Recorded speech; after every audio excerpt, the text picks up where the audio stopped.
Reg voor jou waar die goue koepel is, het fokus, het die tempel van Salomo gestaan. 'n ronde koepel en 'n kleiner swart koepel. Nee, net lang, daar is Golgotha. En net daar waar die bome is, net so klein bietjie weer na agter toe, daar ongeveer, in daai omgewing, jy kan dit nie van hier af sien nie, is die tuingraf. So in hierdie foto sien jy die verhaal van die Ou en die Nuwe Testament in een oomblik. En so ons staan op jou Lyfberg. Dankie, julle het julle foto. Maar as jy jou foto van bekyk, sien jy die hele Bybel. Hier reg voor jou het God se geskiedenis met sy volk afgespeel. Die grootste deel. Nie die grootste deel nie, maar die belangrikste deel. Julle sal saamstem.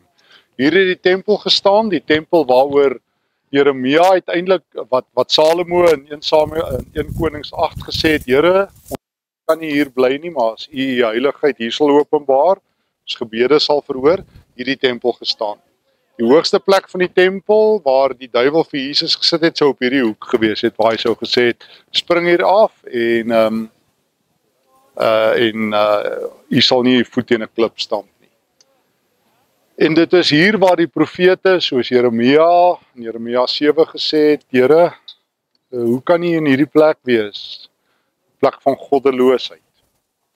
Plek wat Maleagi uiteindelik van gesê het in Maleagi 1, as hulle maar net die tempel se deure sou sluit. Dis die plek waar ons Here Jesus hier was in sy kinderdae, en ons gaan nog hier van die Olyfberg afgestap het. Ons gaan dit net in Getsemane bespreek. En daar by die hek ingegaan het, en daar in die tempel rondgeloop het, en uiteindelik die tempel bankrot verklaar het. En waar Jesus kort daarna vermoor is aan die houtkruis van Golgotha, net buite die stadsmure, daar waar die 2 domes is. Hier in die kant waar ons môre gaan wees, is Sint Peter in Gallicanto. Ek sal dit vir julle môre wys wat net hierso sit, waar Jesus by Pontius Pilatus was. Ons gaan môre daar wees.